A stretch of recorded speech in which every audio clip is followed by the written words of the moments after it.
வணக்கம் மக்களே, இன்றைக்கி நம்ம செம்ம டேஸ்டியான ஸ்பைசியான முட்டை தொக்கை எப்படி செய்யலான்னு பார்க்கலாம். ஃபஸ்ட்டு முட்டையை வந்து பாயில் பண்ணிக்கோங்க. பாயில் பண்ணும்போது அந்த தண்ணியில் கொஞ்சம் உப்பு சேர்த்திங்கன்னா முட்டை வந்து உடையாமல் பாயில் ஆகும். ஸோ இன்றைக்கி நான் 3 eggs எடுத்திருக்கேன். அந்த 3 eggsோட கொஞ்சம் சால்ட் ஆட் பண்ணி இதை நான் பாயில் பண்ண வச்சுருக்கேன். இது ஒரு 15 minutes பாயில் ஆகிடும். ஸோ சைட் பை சைட் நம்ம வந்து 2 தக்காளி எடுத்துக்கலாம். அதுக்கப்புறம் இந்த அளவுக்கு வெங்காயம், அப்புறம் 3 பூடு, கொஞ்சோண்டு ஜீரகம் எடுத்துக்கோங்க. இதெல்லாம் நல்ல பேஸ்ட் மாதிரி அரைச்சிக்கோங்க. அரைச்சி ஒரு பக்கமாக வச்சுருங்க. அதுக்கப்புறமா கடாயில் கொஞ்சம் எண்ணெய் ஊற்றி கடுகு போடுங்க. கடுகு வெடிக்கிறதுக்குள்ளே நம்ம கார்டன்லேருந்து நம்ம பறிச்சுட்டு வந்துடலாம். கறி லீவ்ஸை பறிச்சிட்டு வந்து அப்படியே நல்லா ஃப்ரெஷ்ஷாக கழுவிட்டு அப்படியே அதில் போட வேண்டியதான். அதுக்கப்புறமா நம்ம அரைச்சி வச்சுருக்கோம் இல்லையா, அந்த பேஸ்ட் எடுத்து கொஞ்சோண்டு கருவேப்பிலை வதங்கினதுக்கப்புறமா அதில் ஊற்ற வேண்டியதான். அதில் நல்லா போட்டுருங்க. இந்த தண்ணி எதுவுமே சேர்க்கக்கூடாது, அப்படியே உள்ளே போட்டுருங்க. அப்போ தான் உங்களுக்கு கிரேவியோட டேஸ்ட் வந்து மாறாமல் வரும். ஸோ நம்ம அரைச்சி வச்சுருந்த அந்த பேஸ்ட் எடுத்து உள்ளே போட்டாச்சு. அடுத்து இப்போ நம்ம மசாலாலாம் சேர்க்க வேண்டியதான். லைட்டாக வந்து கிண்டி விட்டுக்கோங்க. கிண்டி விட்டுட்டு இப்போ நமக்கு தேவையான மசாலா சேர்க்கலாம். ஃபஸ்ட்டு 1 டீஸ்பூன் அளவு மஞ்சள் தூள் போட்டுக்கோங்க. அதுக்கப்புறமா நம்ம வீட்டிலேயே அம்மா ப்ரிப்பேர் பண்ணி வச்சுருக்கிற மிளகாய் தூள், அது 1 டேபிள் ஸ்பூன் போட்டாச்சு. உங்களுக்கு காரத்துக்கு ஏற்ப அதிகமாகவோ இல்லை கம்மியாகவோ நீங்கள் ஆட் பண்ணிக்கலாம். அதுக்கப்புறம் தேவையான அளவு சால்ட் ஆட் பண்ணியாச்சு.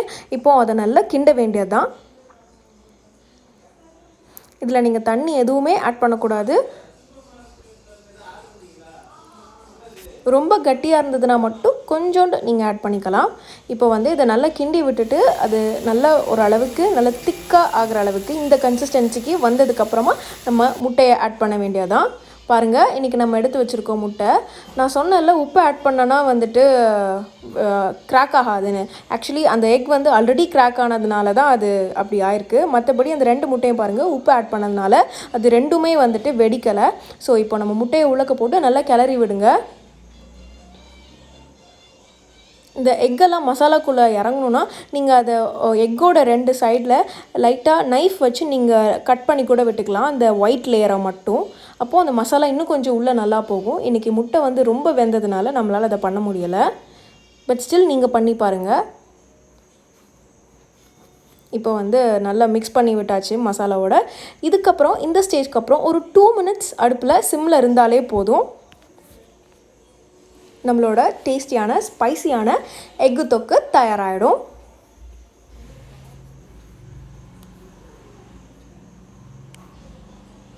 பாருங்கள், நம்ம ஆட் பண்ண மசாலாவோட கலர், அதுக்கப்புறம் அந்த கிரேவியோட கன்சிஸ்டன்சி, இது எல்லாமே பார்க்கும்போது ரொம்ப appetizing-ஆக இருக்குது. ரொம்பவே சூப்பராக இருக்குது. எப்போ சாப்பிட்லாம் போல் இருக்குது. அண்ட் வாசனை கூட அவ்வளோ நல்லா இருந்தது செஞ்சு பார்க்கும்போது. நீங்களும் இதை ட்ரை பண்ணி பாருங்கள், கண்டிப்பாக நல்லாயிருக்கும். பாருங்கள், நம்மளோட டேஸ்டியான ஸ்பைசியான எக்கு தொக்கு தயாராகிடுச்சு. இனிமேல் சூடான சாதத்தில் கூட இதை போட்டு சாப்பிட்லாம். இதை சைட் டிஷ்ஷாக வச்சு சாப்பிட்லாம். ரசம் சாதத்துக்கு கூட வச்சு சாப்பிட்லாம். அவ்வளோ டேஸ்டியாக அருமையாக இருக்கும். நீங்கள் இதை ட்ரை பண்ணி பாருங்கள். பார்க்கவே எவ்வளோ அழகாக இருக்குதுன்னு. இதை நம்ம எடுத்துகிட்டு போய் சர்வ் பண்ணிடலாம். வாங்க, கொஞ்சம் சாதம் வச்சு, சூடான சாதம் வச்சு, அது பக்கத்தில் எக்கு தொக்கு வச்சு, ரசம் வச்சு சேர்த்து சாப்பிடும்போது அவ்வளோ டேஸ்டியாக இருக்கும்.